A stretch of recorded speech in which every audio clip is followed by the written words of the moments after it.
Alrighty, everybody, welcome to another episode of GameCorp. This is the one and only gaming podcast that you will ever need. I am your host, as always. My name is Matt Hedrick, and here with me, reluctantly, is Chad Porto. How are you, sir? I'm doing all right. How are you?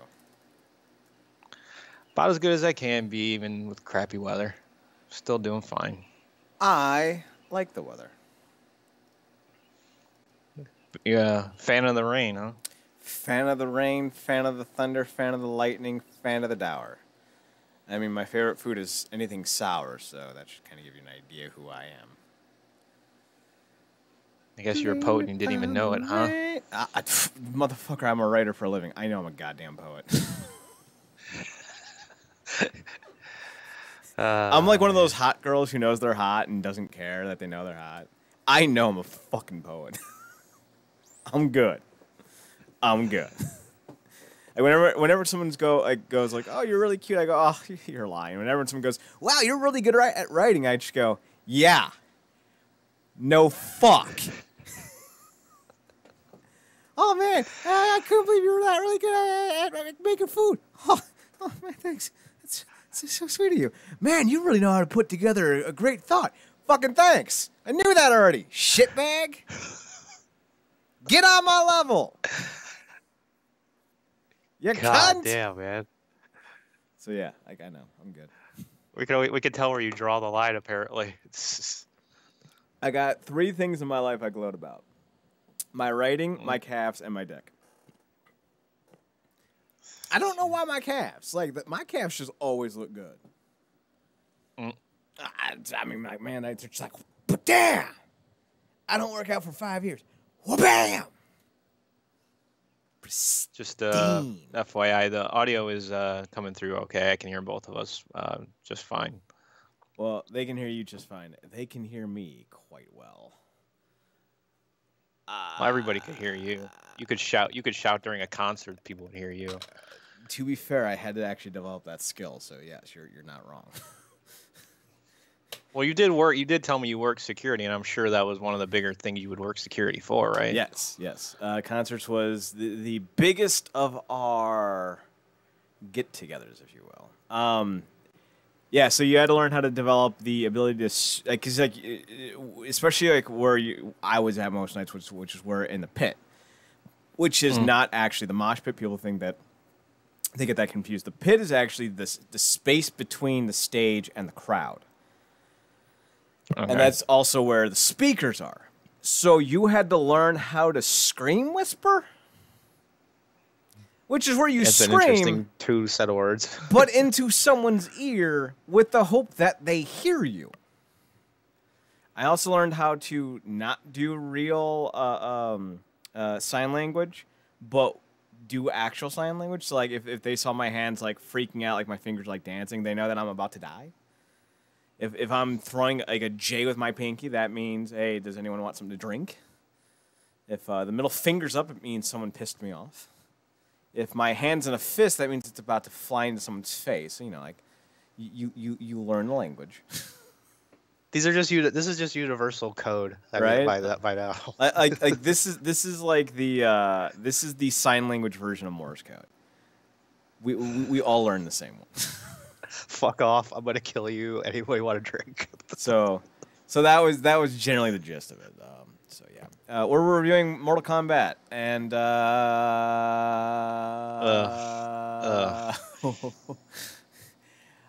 here's the thing. This is gonna get rough, man. This is gonna get rough. I didn't play Mortal Kombat. What? Who? What the fuck was that, Chad? Mortal Kombat. I didn't play Mortal Kombat on the SNES only. It was bad. Okay. So I played 2, and I played 3. And I got my hands on as many versions as the emulator could hold. And I came away with one resounding feeling. If it wasn't for that great fucking movie and that even better theme song, Mortal Kombat would be a dead franchise. At least from the PlayStation 1 to beginning eras. You know, like, maybe the new games are legit. I haven't played the new ones. So I don't want to sit here and cast aspersions. But, like, going into Mortal Kombat 4, Yikes. Not a strong franchise. So, like, I also decided, because, like, I decided to actually take 24 hours off for the most part. Okay. First time in, like, 3 weeks, I actually took, like, 24 straight hours off. I did do a little work today and edited another post, but, like, that's just so I can have something new for the sites. Nothing huge. Okay. But I spent most of last night playing Mortal Kombat and then jumping over to Street Fighter, as well as watching a bunch of movies. So, like, I was kind of just, vegging out. And the one thing I found out is that Street Fighter generally translates well. The big differences are, like, the combos make the gameplays quite different. And the music sometimes change depending on new characters brought in, how unique designs the characters are. So you're not always going to have the perfect genre game like we had last week with Street Fighter. But they're always going to be, I would imagine, 75 to 80s or higher. But Mortal Kombat, oh God. Again, not talking about the newest games. You haven't played the newest games, don't want to cast aspersions about the newest games. But goddamn, those old ones do not hold up. Not even sort of. No, they're not good. They're not good at all. Let's get into graphics. So this is the SNES version, the no blood version. I feel like this was the Clay Fighter version because of Goro. That's an interesting comparison, Clay Fighter. Well, that's what Goro was. He was a clay creature. I will say this: I do think Mortal Kombat caught lightning in a bottle, and the irony is, this is like the biggest kind of, what's the word I'm looking for, genre-defining entity of the video game industry of the early 90s, and it coincided with arguably the biggest genre-defining comic book event of the 90s, which was the release of Spawn. And they're both kind of in that same goth, death metal, craziness kind of identity in terms of like who they're marketed towards. The 18 to 25 Mayo demo, death, destruction, Satan, murder, rah. And Sci-Fi hardcore. Yeah, basically. And this was the hardcore era. We hadn't gotten to the extreme era. That was 2002. Right guard, extreme. You know it's extreme when Method Man and Redman are selling you deodorant. Extreme. Now this was the hardcore. The man, your parents don't want you to read that. You should probably do it. Because if you don't, you're not hardcore. Jesus Christ. Yeah, it's that bad. So it's one of those things where the game at the time was a product of its environment. Now, that's not to say I didn't find anything enjoyable about this, but you just even at the time, like because we tried to look at this from a point of view of the time. The live action character work, because like all this is motion capture. Like literally, they literally had a dude stand there in Scorpion's attire and fondle himself back and forth with that little hip movement. Even back then, I don't think it looked as good as Street Fighter. But this goes back to what we talked about before about why of like all the Zelda games, arguably some of the ones that stand out the most are Link to the Past and Wind Waker, because they went with a specific art style and they weren't trying to be as innovative as other versions. Like Breath of the Wild went with the right kind of cell shading idea to make it kind of like really stand out. But what was it, Twilight Princess, where you were like a werewolf? Yeah. That I mean, I haven't played that game, so like I'm not speaking about it as a video game experience, but as a graphical experience, it does not look great anymore because it tried to maximize the ability to be presented in the most modern fashion possible.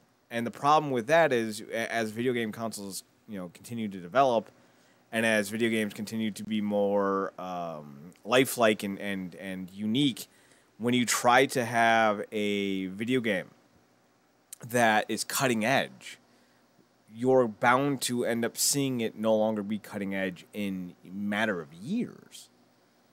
And that's the problem with trying to have the highest and best technology with your stuff, and that's what Mortal Kombat is. Like, this was great in 1992, but 2012, it really fucking looks dated. And it shows its age really, really bad. Yep, and when you get dated, like when you get outed, for being able to be pinpointed in a specific time period, you made something that graphically speaking and designally speaking just does not hold up long term. Street Fighter 3 or Street Fighter 2 Turbo 3 Part 6, whatever the fuck that game was called, save for a few character design models, could look like it came out yesterday. It's not something that is wholly taken out of its place. Now, granted, a lot of new Capcom games are going with more 3D models these days, but still, I think the pixel character design is still the way to go. As far as Mortal Kombat goes, even in its time period, it wasn't the best, so I'll give it a 3. I don't think it's terrible, but it's definitely not.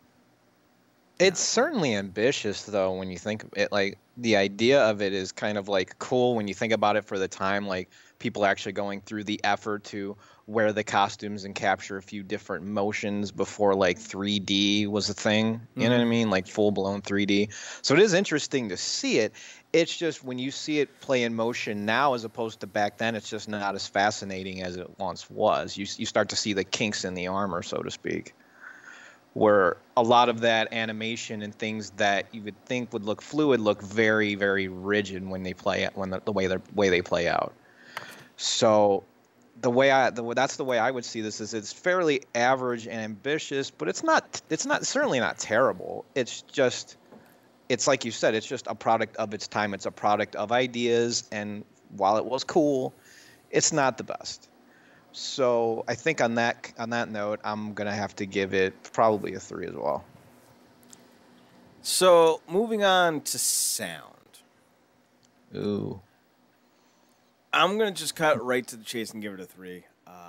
The music's all right.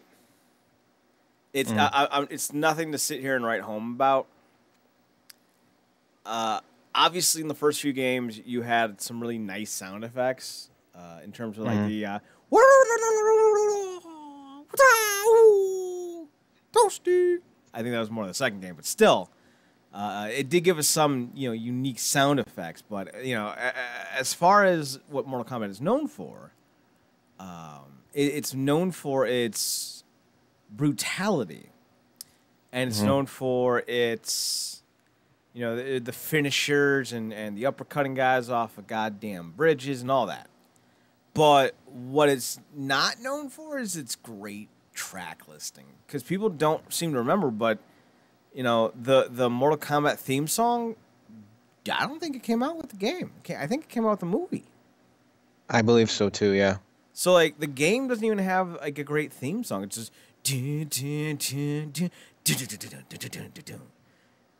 it's like, all right, cool. No, I'm good. I'm gonna give it a 3 because you tried. It's just like it's so stock. You know what I mean? It's just so basic for what a game like that could be. I just see like, Batman and Robin or Batman Forever or that side-scrolling game. Oh man! Oh that's man! All I see Batman anymore. Forever. Ooh. Yeah. That's it. That's all I see. And we gave that a rough score, man. So that does not bode well. Let's see. So you said 3, right? Mm-hmm. All right. As far as I go for sound, I have to be honest. There's just like, while it does try a few things, and some things sound okay. The soundtrack's really off-putting for me, and there's nothing in here that adds any pop or pizzazz to it to make it like interesting. Like, I mean, granted, this is a foundation thing for what the series would eventually like build upon and like make itself better, but for its outset, I don't know. It's rough. It's very rough to me. So I think I'm gonna actually have to go with a 2. Okay. Gameplay. back B, back B, back B. That's it. Like, that's it.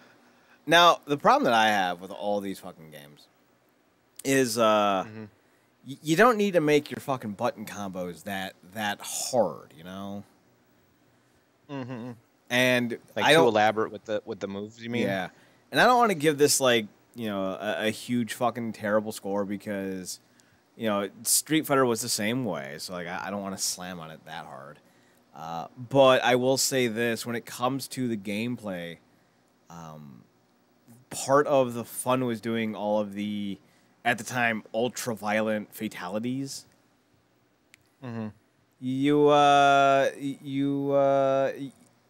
kind of hard to pull off at times, and plus you could spam the fuck out of that low spinning kick.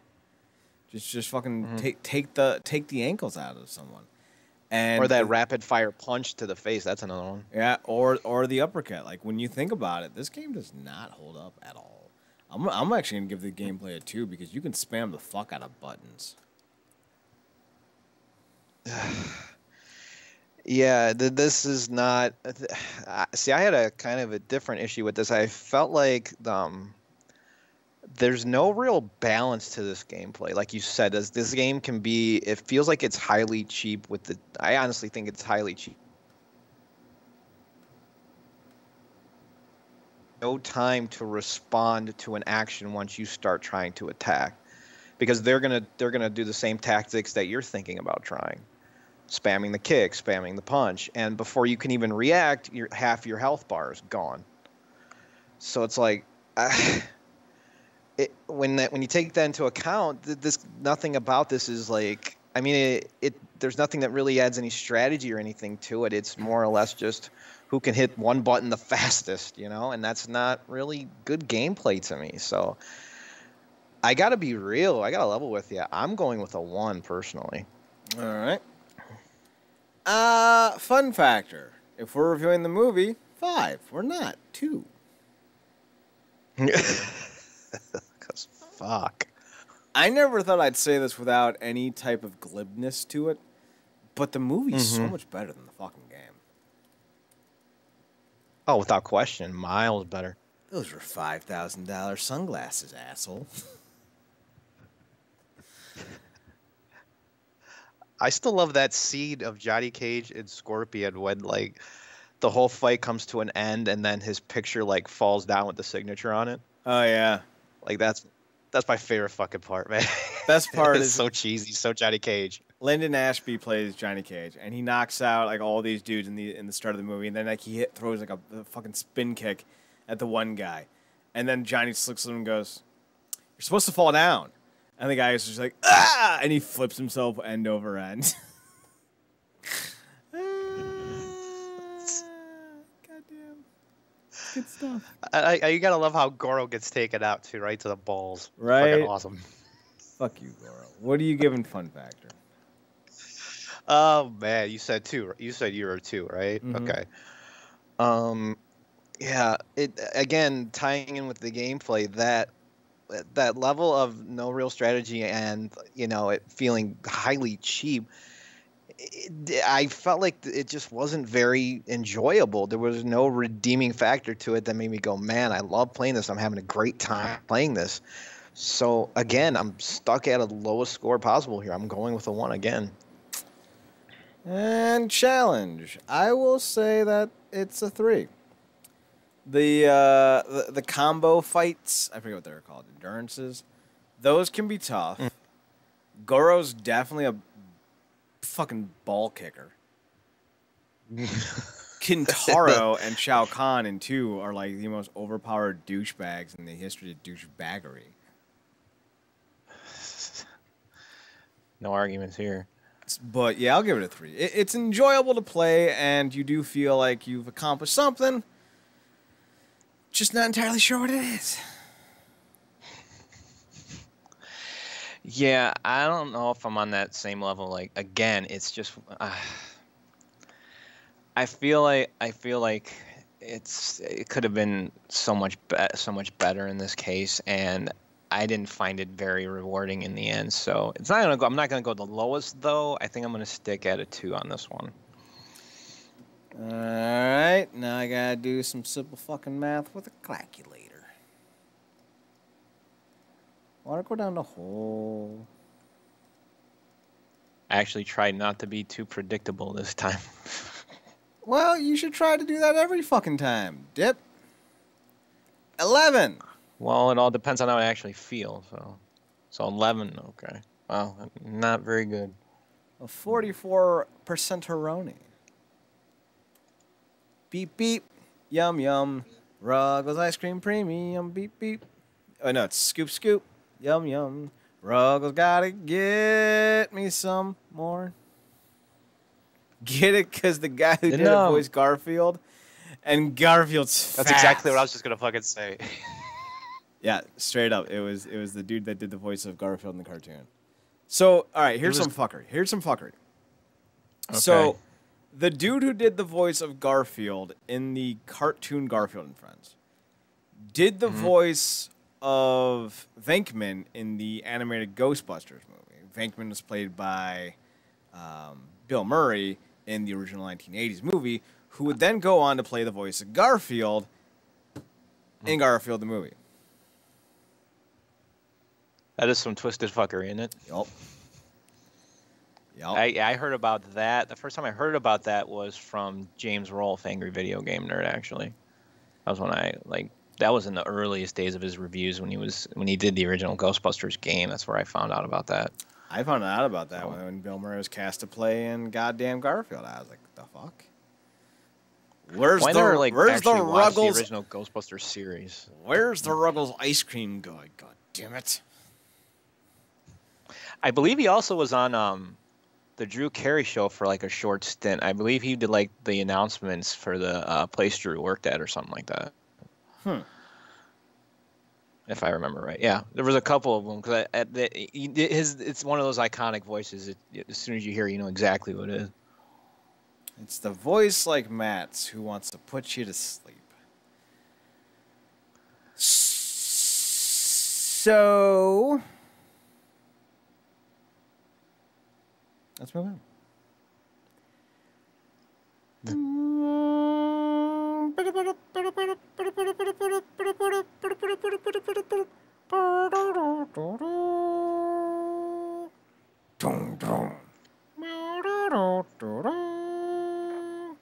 Now it's time for your useless news with your host, Patty Patrick. And on the farm report, Scuba Steve.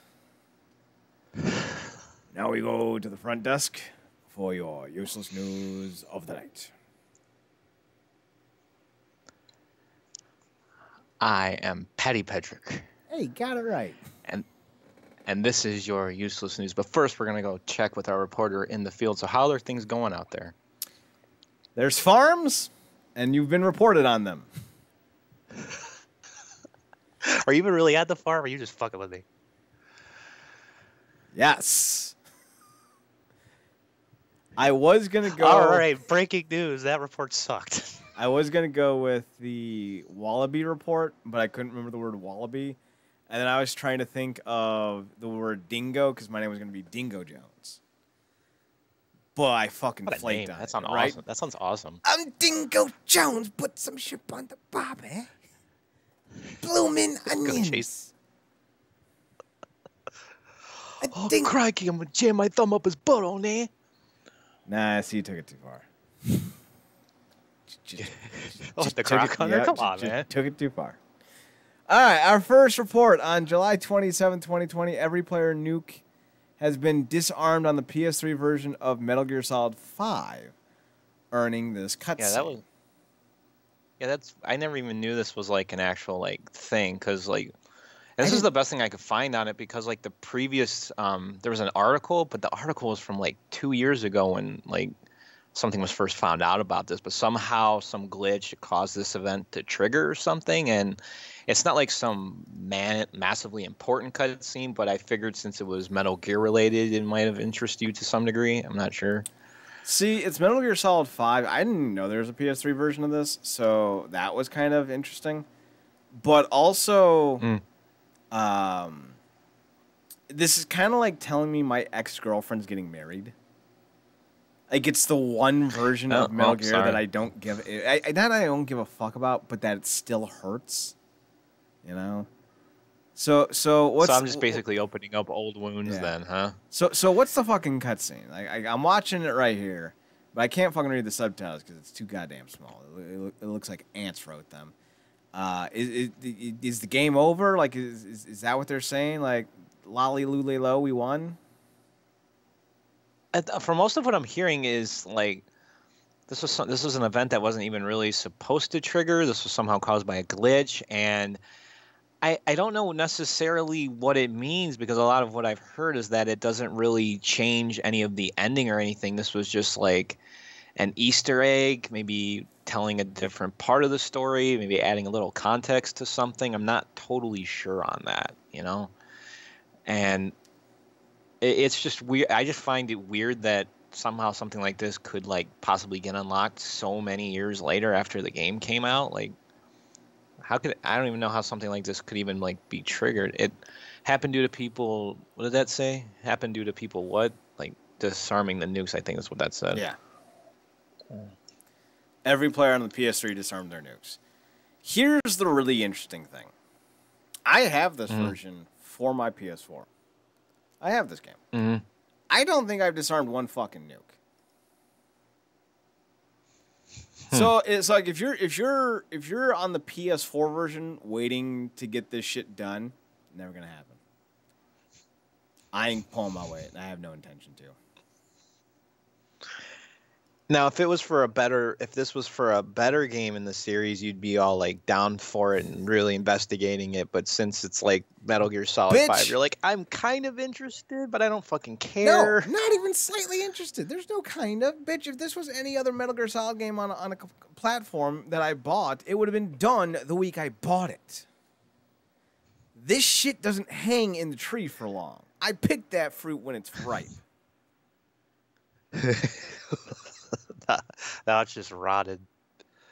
It's not even rotted. I fucking took the tree down. Because fuck that game. Cool story. Way to go, Kojima. You spent more time putting in a digital nuke counter than you did finishing your fucking game.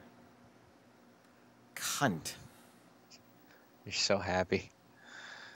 Fuck you, Kojima. You ruined my childhood. And then you made a shitty game about delivering stuff. You made a shitty game about Monster Energy. Good job. So let's just get this one out of the way. Joe Rogan says games are a waste of time.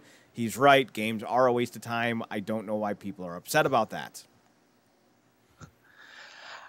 I completely agree with it. This is a hobby, and he's not wrong in the things he says. Like, there are so many other things you could be doing. How is this like people getting upset about this and going like throwing backlash at him, telling him he doesn't understand? I saw the video and I'm like, no, he completely understands. Yeah, like and that's the thing. Like, he plays more games than most people put together, and that's why he can speak on. And I don't like Joe Rogan. I'm not a Joe Rogan fan. I find him to be obnoxious. But when someone's right, and he's fucking right about this. I've never in my years of playing video games ever accomplished anything by playing them. I did it.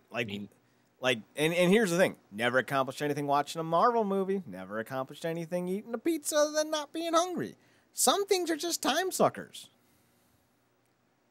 And that's exactly what games are. So it's like how many fucking times, Matt, when you were a kid, during the summer, did you fucking lay on your couch for 5 hours watching Nickelodeon or fucking whatever? Like, there's a few days. There's a few days. Mm-hmm. So, like, listen, some things are just designed to waste time, and video games are a thing that's designed to waste time. And if you're going to be like, no, video games are art. They're to be experienced. Well, one, art's free, motherfucker, so no, it's not an art. That's you can go to any museum in the goddamn state of Ohio and go in for free most days because art's fucking free. Number two, you didn't experience anything wholly unique to a video game. You didn't. I'm sorry, kid, you didn't. You could have gotten the same feeling reading a fucking book, so let's not go there. Buy books for free. You can go to the library and get one for free. Books are art. Video game. I love how people put this as a derogatory thing when literally he's saying is the very definition of what they are. There's nothing wrong with wasting time. No. Like, here's the thing. Unless you're actively doing something to try and be better at something specifically outside of the realm of video games, something that's tangible and applicable to the real world, I'm sorry, no matter how many times you play Hearthstone, I'm never going to need your WASD skills in the real world. I need to type something up. Well, I can WASD with the fastest of them. What about the other, 20-odd letters? I don't fuck with those. Yeah, I didn't think so, kid. That's exactly why if streaming wasn't really a big thing, and if reviewing games and being a big personality for doing something like that wasn't a thing, the majority of these people would be having to look for a different line of work, and who's to say what they're good at if the only thing they do is obsess over something like this? Here's the thing. Most video game streamers who find an audience aren't finding an audience because they're playing a fucking game. Like, that's the thing that people don't ever acknowledge. They catch an audience because they're charismatic and likable. Like any other celebrity. Right. There's a reason why people like fucking Chris Evans or Robert Downey or, fucking Beyonce. They don't need to do anything talented or good. They just need to put their face on something and be like, I'm here. And then people are like, I'm going to buy that. Just like with PewDiePie. Like, does anyone actually think PewDiePie's a good video game player? I don't. He's fine. And he's not even doing video games anymore, right? Like, isn't he just talking? He stopped that like years ago. Yeah, he stopped that like he's a personality. I would say at least a couple of years ago. That's why so many of these Twitch streamers who succeed do so, because they're either hot and people just come up for the thirst views, or because they're really entertaining. You don't find a lot of people coming to the events because they want to see the intricate nature of fucking Death Stranding. Oh, I've been watching people play Death Stranding for about 16 months now. It's a fascinating game. A lot of nuances if you watch them. No! They're coming to watch because Lizard Liquor 47 is really fucking funny. The only way that you could use it in a certain context with like people watching people because of the game is if they're trying to figure out how to get past a certain part of a game and they want to watch not even then? Nope. Like not even a walkthrough of something? You could literally find a YouTube or FAQ section on the interwebs by searching it. Fair enough. Okay. I'm not going to sit through a 3 fucking hour Twitch video or 6 fucking hour Twitch video to see if you can get to the right combo puzzle on fucking Resident Evil 2. Like, no. I'm not sitting around to listen to Nancy talk about her stupid fucking mom and how her stepdad wants her to get a real job because she's only bringing in $28 a month twitching. No, good. Yeah, I guess that's true, too, because you could literally, like, with anything, you could just bullet point locations and things to do and times in which things happen. So you don't really technically need a video to tell you that. Even though sometimes a visual aid would help, you can still write it out, too. The reason why streams are and I don't even want to say popular because they're not. Because when you look at the popular streams, they're pulling in 14,000 people. That's not popular. This country has 300 million people, and that's just for this country. Now you're looking at 7 billion that Twitch broadcasts to, and I'm impressed that you have 19,000 people. Congratulations, you have the same number of listeners as a daytime talk show in Cleveland on the radio. Good fucking for you. Good job. Okay. Good job. Not exactly on the high caliber list there. You can't name one person in Cleveland off the top of your head unless you live in Cleveland who does drive time radio. So, no, I'm not impressed that, Kimono Candy from Canada has fucking 13,000 subscribers. I'm not impressed, especially when you look at YouTube and 13,000 subscribers doesn't even net them a fucking positive rating for the day. Fuck off. So see, I love how you come up with names for these streamers and stuff, and you're not even naming regular personalities. The names you come up with are awesome, like without question. Thank you. So it's mostly alliteration. So here's the two reasons why it's popular. One, there's a lot of people who feel disenfranchised. Mm-hmm. Shocking. Yeah. Wow. I'm fucking perplexed. And flabbergasted. Who would have thought?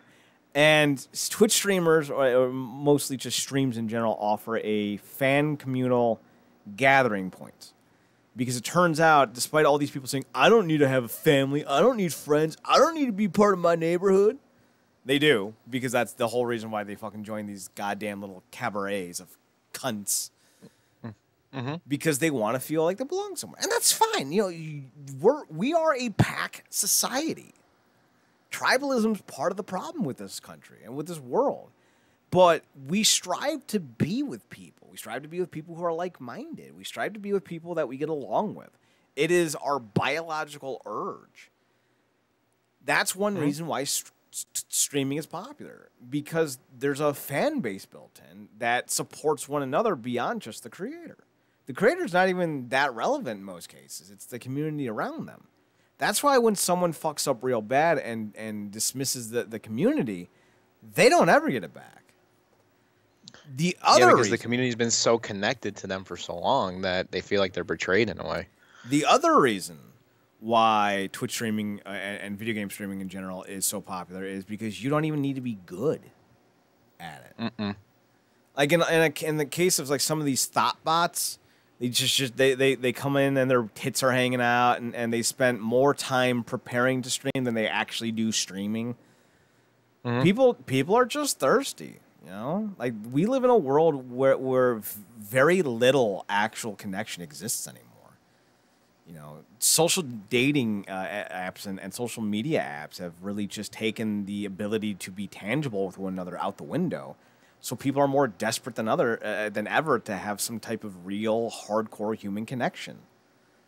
That's part of the reason why you hear so many stories of guys being desperate and fucking, going to these Twitch streams just to maybe get noticed because they are so lonely because we've given all the power to the beautiful people because of these fucking dating apps. And if you don't think there's algorithms... It's a shame, yeah. It's a shame. If you don't think there's algorithms in these dating apps that prioritize who gets shown to you based off the number of right swipes that they get, you're fucking delusional. You're not getting passed over by every chick you see. That's not how these dating apps work. Mm-mm. You're simply not coming up because most of these dating apps have a 30 option minimum or maximum for the day unless you pay. So you're just not even getting registered because they're just throwing up bots and paid accounts and the hottest of the normies. So yeah, right. It's the tech of it. It's not personal. There's a big issue within this country about the ability to actually connect anymore. And with more and more people striving for this idea of monetizing empathy, it's only going to get worse. So yeah, these Twitch streamers don't really have any actual talents, and if Twitch ever does go under, these people are going to be fucked. And I don't care. Like, we have a Twitch channel, but I don't come on it at all. Like, there's one or two people I'll only ever stop in on once in a while, and they're not big creators. Like, they have like 5 or 6 people tops. Mm-hmm. But like, that's it. Like, I'm on Twitch more to watch professional wrestling than I am to watch anything else. I only go on it every so often, like maybe if there's like a charity stream for something I've followed for a while, or if I decide to stream a game, maybe I really want to do that. But most of the time, no. Most of my time is actually spent away from Twitch. So if you watch someone play video games for fun, and that's your bliss, I won't say anything derogatory about that, but you can do so much more with your life. Oh, yeah. No question. Like, you're not even like ingesting genuine art. Mm-hmm. You're ingesting just existing. I don't know, man. To me, that feels like a hollow hobby, but it's just an opinion. Well, it's one thing to take in indigestible chunks too, like smaller chunks, and instead of in one big long go. Like I think it's much more palatable to do it one way than the other too. Mm. So Joe Rogan has a lot of reasons to be mad at the dude. He's one of those dudes who takes so much drugs and thinks that he's found like a new wavelength of thinking. So he says a lot of dumb shit all the time. But there's plenty of pitchforky reasons to come for him. This ain't one of them. Because he's right. Games are a waste of time. Speaking of waste of time, let's talk about Activision. Activision details 37.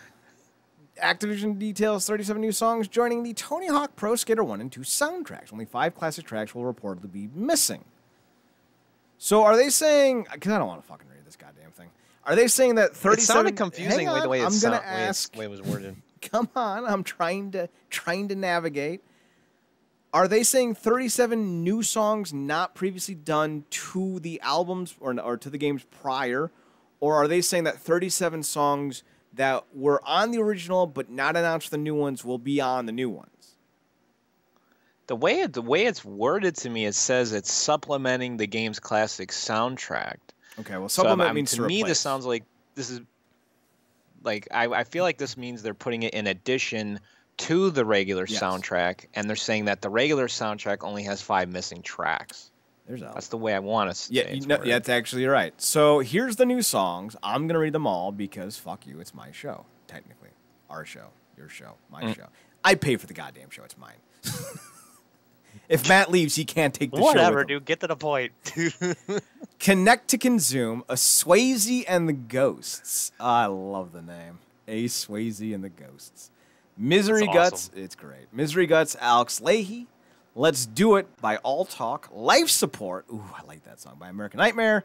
All Souls Day, by the Ataris. I love this. This is great. Oh, I love it. You by Bad Religion.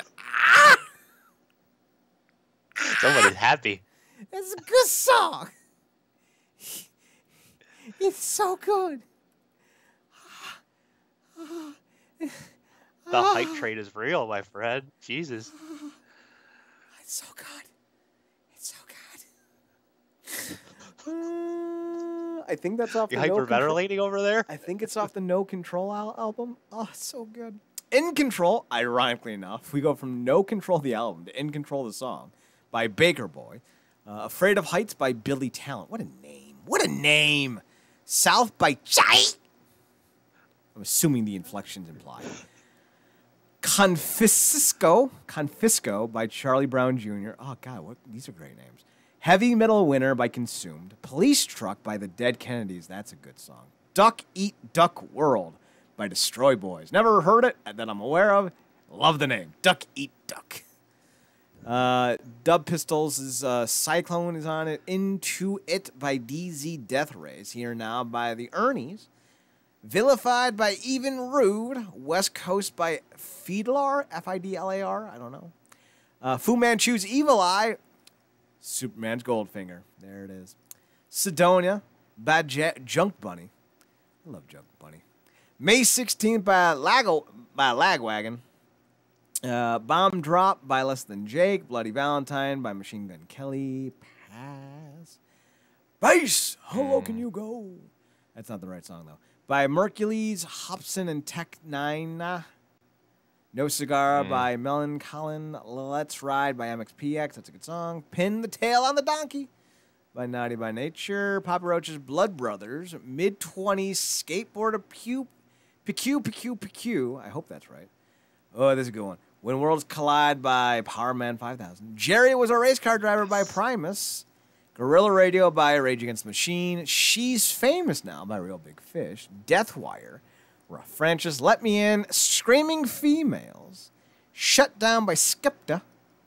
Run It Up Part 2 by Spilt Milk, sorry. That's my dyslexia that I think I have. Firecracker by Strung Out. Subculture by Styles of Beyond. And DJ Cheaps. Same in the End by Sublime, Suicidal Tendencies, Psycho Vision, New Girl by the Suicide Machine. That's a good song. 5 Lessons Learned by Swinging Utters, Flamingo, Token, Can I Kick It? A Tribe Called Quest. That's a good song. Euroberge, The Vandals, Slow Learner, Viagra Boys, and All My Friends Are Nobodies by Zebrahead. It's all in alphabetical order, yo. Damn. They're really pulling everything out for the soundtrack. I am going to listen to that soundtrack after the show. Splinter Cell is reportedly being adapted for a Netflix animated series. Kaloo, I don't give a fuck. Somebody's finally fucking doing something with it. There hasn't been a game in that series since Blacklist, and I want to say that was last generation. That was I believe that was the last game we actually came out on the 360, and this is actually so it's been at least 7 years, 8 years since the game came out, and I know you're just probably gonna say it's like a discount Metal Gear Solid maybe or something, or not even worthy of that, but it was the series I played. I never really got into Metal Gear as much as I played some of these. You know, some people played Metal Gear and some people played Splinter Cell. Some people went to Cedar Point and some people had to slip and slide in their backyard. You know, who's to compare to what? Splinter Cell sucks. What? To be fair, Splinter Cell's still alive on Metal Gear Solid. Went whole hardcore on 5 and became Hideo Kojima's greatest insult to video games. Oh my god, if I hear one more person talk about the engine, I'm going to slaughter someone. Oh, but Metal Gear Solid 5's engine's so good. Yeah, cool. No, great. No villains, fucking same 3 missions, and I'm looking at desert the entire fucking time. So great. Well, I would love to see Michael Ironside do the voice of Sam Fisher again, even though he was the reason he missed the last game was he had having a battle with cancer, I believe. So, but he was the main voice of it, and he was the main reason I just like Sam Fisher, the character. I liked how the stories played out, but I felt like as the series went on, especially when it got to like Conviction, that it got way too heavy on the action aspects, and it really missed the mark on what I at least enjoyed about the series to that point, were the unique like approaches to like stealth mechanics, at least for the series itself, not in general, because almost all stealth games do it now. But the way they did things at the time, I was really interested in, in the series, but it just eventually became another third-person shooter. I hope it goes back, but I don't think it will. Zero fucks forgiven. Is it just you just never like never even invested in and never played a single game, just not something you cared about, huh? I played. Did not like. Only played the first one then, right? Correct. Was it just like the stealth mechanic thing in general threw you off, or just the whole overall premise? I don't know, dude. I was fucking 12. I was like, this game sucks, and I stopped playing it. No, I thought sometimes some people don't. Well, let's be fair. Some people don't sometimes play certain games in a series until later, and like they're maybe aware of it, or especially a game like that. You would think being 12 playing something like Splinter Cell, like, it doesn't always match up, and I don't remember playing too many mature rated games when I was 12. So, well, you didn't live unsupervised, so. I don't know if I consider that a good thing or a bad thing. Exactly.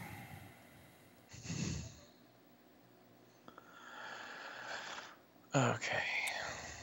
So, moving on, we got to watch out for Cyberpunk for beta scams.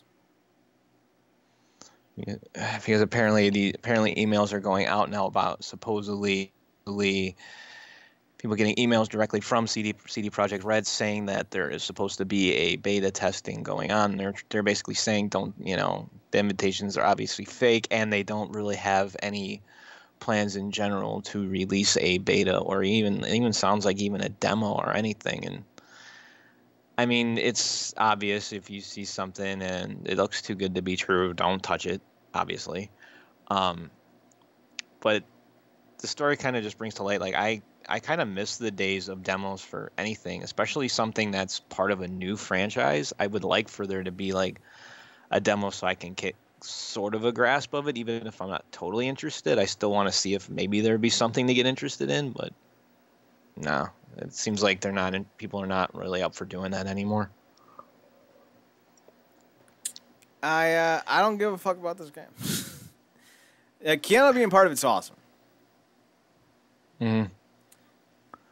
That's probably the only thing going for it, like, really. Yeah, but, like, I'm going to get Keanu in a month on Bill and Ted 3, day before my birthday. I don't need to pay $60 for a game that's going to be a bunch of overpolished, overhyped, bland, repetitive nonsense. This is Watch Dogs, all over again. I'm good. I'd rather face the music with Bill and Ted. That's fair. That's pretty much what I'm gonna do too. Like, how did I know it's not totally hyped up for it, or you kind of like on it? To what? To Bill and Ted Face the Music. I'm super like, have hyped. you seen the? Dude, it sounds weird hearing Keanu do like the bro voice, like at this stage. He's never stopped. Like, what are you talking? That's his voice. Here's the best part. It's a little dark, but that's cool. It's the day before my birthday, so that's gonna be awesome. Mm-hmm. And I'm gonna be able to go back and rewatch John Wick with the Bill Preston fucking voice, man. Oh, it's gonna be great. I'm sorry, Keanu is Ted. My bad. The Ted voice. Like, you go back to that scene where he's like, people are asking me, but now I can do it with the Ted voice. People keep asking me if I'm back. Well, I'm thinking that I'm back. Whoa. Just picture you doing the air guitar right now. Awesome. Wild stallions. Two Y's. This is what's his name? Alex Winter. I was like, has he even done anything like other than Bill and Ted? Like, it doesn't matter. Or is this gonna be like he's doing Bill and Ted, and that's all that matters. In the world of don't give a fuck, Alex Winter is back as Bill and Ted, and that's all that matters. As long as he's just doing what you love, who cares what else he's done, right? Exactly. Looks like he's been working pretty consistently. I think he maybe took a few years off, but he's been around. It kind of reminds me of the return of what's his face for Cobra Kai. Oh, Johnny? Yeah. Kind of getting the same vibe. That's not a bad one to compare to. I mean, especially considering how good Cobra Kai is. Let's hope Bill and Ted's just as good. Right. William Zabka. Billy Zabka.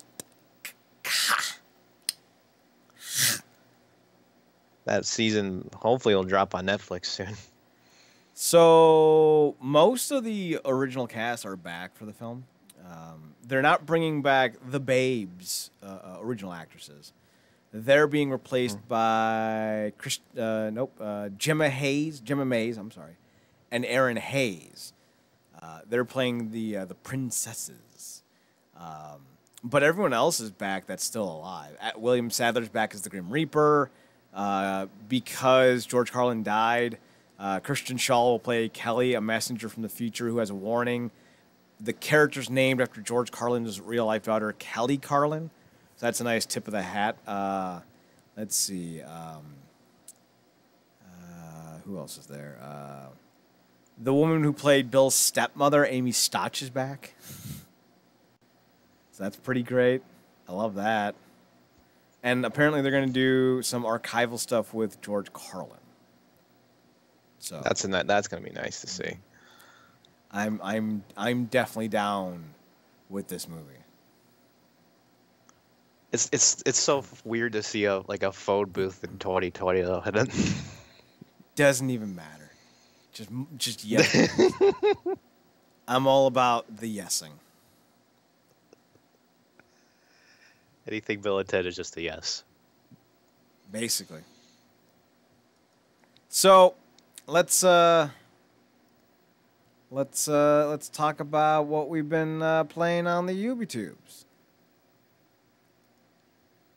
Oh man, it's been anything you want? You want to start this, or you want me to go? Yeah, you can go. Okay, because I'm sure there's probably some that you haven't watched yet that I have. Amanda the Jedi, I've been into her a lot lately. Kissing, she did with review of the Kissing Booth 2, and that shit was funny.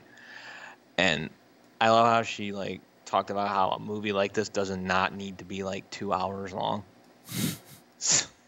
That's great grammar. Doesn't not. Does not need to be 2 hours long. That's right. That's correct grammar, isn't it? Or am I? Doesn't. How was I supposed to say you said it? Doesn't. Okay, so I had to use the. Doesn't. Okay, I get you. Not. Just double negative. Sorry. So just say doesn't then. Doesn't or does not. You combine the three. Okay. So fair enough. Sorry. Does it need to be 3 hours or 2 hours, or does it not? It does not need to be 2 hours. That makes sense then. Sorry. At least I get a. I'm learning something every day, even though it's something I should have learned years ago. Yeah, should have. Damn it! Contractions are like fucking second grade, man. Fuck. God damn you, fucking pandemic! Now I'm regressing. God damn it. Dude, she's been regressing for a while. I'm adding that Kissing Booth to my watch later, by the way. Oh yeah, it's definitely worth a watch. I did just today watch Caddy's video on Pixar games, and I honestly gotta say this was one of those hour videos that I didn't mind watching. Okay. It actually highly entertaining all the way through, and he has a way like most of his stuff is entertaining throughout. There's a few chuckles here and there, but when he really hits a high point, man, he hits it hard. And there were some parts in these games where I'm like, Jesus, I would have never had as morbid thoughts as you did with these types of games, especially it being Pixar related. And I have a feeling that I know where he's going to go next because he kind of teases it in the video a little bit. And if he does, I don't know how many games are essentially tied to the property. Just tell me which one, because I don't have a desire to play this game. No, what I mean, like a production company for animation is what I'm saying. Just tell me who it is. Illumination. I'm not sure how many games are actually tied to them though. Who did they do anyone that I would recognize? The biggest ones that Illumination is known for are Despicable Me. That's one of the biggest movies I believe they're known for. What's another one? They did a movie called Sing. I believe that was one I remember. The Secret Life of Pets. Okay. So I'm not I'm not sure how many games. The only games I can think of off the top of my head are only related to Despicable Me, as far as I know. So I'm actually interested to see what he could like kind of scrounge up and showcase, because I'm not familiar with most of them. But no, it was still worth a watch, even though it was an hour long. I actually watched Craig Skitz's podcast this past week, both episodes. I'm actually really enjoying it. As much as I want to say I'd like the James Rolfe's episode, I actually like Tommy Tallarico's episode better. Okay. I felt like they went into much more of a deep dive of why he's making the Amico and what it really means to him, and how people were bitching at him that it was a casual system, and he goes, yeah, that's why I designed it. I designed it to appeal to a different market. So thank you, I guess. He wasn't really trying to go for the hardcore, and I appreciate that. So yeah, it's a good listen to. The second episode's about 2 hours long though, so might have to listen to that one in chunks. And unless you can just listen to something for that long, I mean, for me, I had to split it up a little bit, but still enjoyable. To kind of play off of the AVGN thing, though, to James Rolfe, he did release an episode on bad Final Fight games, and Matt McMuscles actually made an appearance. And again, I'm the AVGN is, for longest time at least, has been a miss with me. Even with Matt helping out a little bit, still a miss. I got to be honest. Let's see. Slopes Game Room did a few different videos this week.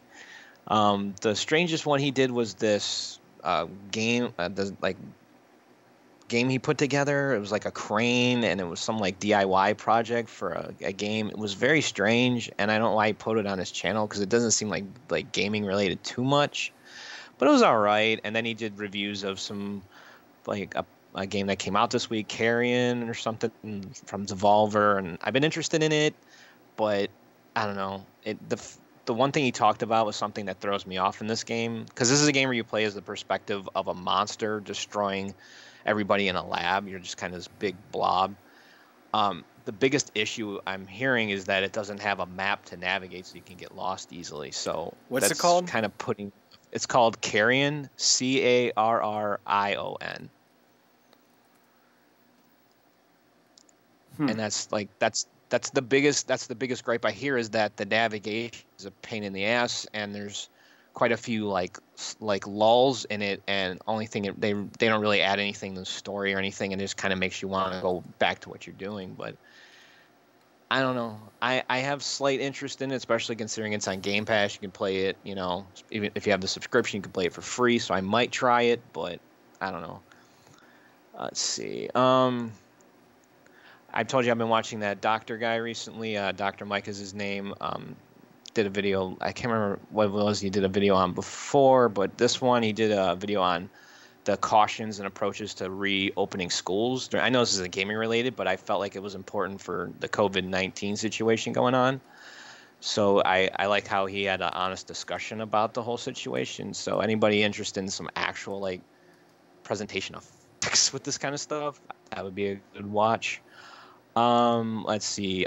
Jeremy Johns actually did a review for Ghost of Tsushima, and he didn't have all the same gripes, or not same opinions on it as I did, as how the game like actually made me feel when playing it. But there was a part in there where he kind of does a Turtles crossover with the game, and I appreciated the line, because this game has an interesting approach to how you like get into explore the world. You have to kind of like occupy territories, and he made the Casey Jones joke of like, you walk in there, it says Mongol territory, and he goes leftovers. I just thought it was funny. But good review, and the game itself is good, so I would suggest checking that out. Let's see. Other than that, let's see. Matt McMuscles did his What Happened. I think I got that right. I hope. Probably not. But for the Double Dragon movie, and I have to say, maybe not. This movie had a kind of a crazy production. I was kind of surprised that this was one episode where I was actually interested in the story he was telling, because it seemed like there was more meat on the bones to it this time. So I like that. It was a good one. Let's see. Other than that, yeah, not a whole lot other than just the usual like news updates and other things like that. So, yeah, that's about it, actually. Yeah, I'm pretty much set. Anything from you? The only one I have is Todd McFarlane, Like Hell I Won't. It's a documentary on sci-fi. It was pretty good. I feel like it was kind of cut short. A lot of things that I thought they could have or might need to go into, they didn't. So I think, if you're looking to get to know Todd McFarlane a little bit, it's a good starting point, but don't really take it for gospel. It definitely does kind of, I don't want to say glosses over, but it doesn't go into all of the deep dive details on some things. So. Well, I mean, the only thing I even know Todd McFarlane for is Spawn. Has there been anything else he's like really been attached to that I might know of, or no? Every adult video game, every adult toy line, his. You know, if you've ever seen like Walking Dead action figures, Todd McFarlane's production company has created those. So Okay. There's some things I'm familiar with then. Yeah. Okay. So that's about it. I did watch the Squirrels and Robots podcast. Robots, you and your robots. It's the summer themed episode. They talk about the Xbox stuff and games. It's fine if you want to hear some ideas because they did bring up some interesting games to check out. I actually have 2 on my list that I think I'm gonna end up buying here in the next few weeks: Streets of Rage 4 and Stranded Deep. Those seem like a good time waste. Streets of Rage 4 is a solid. Yeah, especially Streets of Rage 4. That's a good beat 'em up. That's one of the better ones that's come out this year. Stranded Deep, kind of like the game I bought before. What is it called? Subnautica. I think is what it's called. So, yep, that's what I'm thinking about buying. But everything else, like it was either mundane stuff or nothing really caught my eye, or I haven't watched it yet. I still have quite a few on my watch later to get to. I haven't even gotten to the Angry Video Game Nerd episode yet. A few wrestling themes. Definitely haven't gotten to Cat Icarus. That just came out like today or yesterday. Just today. Yeah. So yeah, I got some stuff I still gotta watch. So nope, that's about it for me. All right. Yeah, I'd be honest with you, if the previous ABGN hasn't really piqued your interest, I would say skip this one because I don't think it's gonna do any better. Okay. So that's all we got for you guys today. Be sure to check us out at the website at realnerdcorp.com, RealNerdCorp.com. We're on Twitter at NerdCorp, on Instagram at RealNerdCorp. Matt, where can they find your personals? You can find me on Twitter at MNerdCorp, same handle on Twitch. You can find me on Twitter at ChadNerdCorp, ChadNerdCorp, and on Instagram at Chad's Photo Hut. You can find the website, realnerdcorp.com, and all of our past podcasts on the website. So go ahead and check that out. We'll be back next Saturday around the same time at Comic and GameCorp on Twitch. Matt, now's the time for you to take us home. Thank you, everybody, for listening. Be on the lookout. I know I said this last week that I was working on an article, but I do have a couple of what I've been playing in the works, so those will be coming soon, and we will see you guys next week for whatever game that I'll probably suck at, and Chad will call me out on. So see you guys next week.